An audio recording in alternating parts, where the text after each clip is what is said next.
So now when we're looking at these perfect unison, okay, major second, major third, perfect fourth, perfect fifth, major sixth, major seventh, and perfect octave, okay? So these here can become, depending on the interval, would change, okay? Any perfect interval, if it's not in the key, will either be, it's going to be perfect if it is in the key. So the first, the fourth, the fifth, and the eighth, okay, it'll be perfect.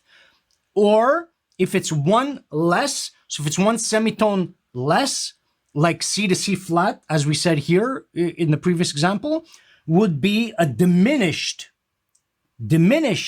octave in that situation. But if it was a fifth, okay, like C to G flat, okay, it would be a diminished fifth, right? Because C to G is a fifth, C to G flat is a diminished fifth.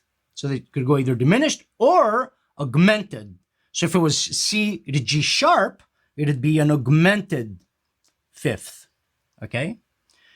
Because C to G is a perfect fifth, okay? This would be C to C flat, C to G flat, and C to G sharp.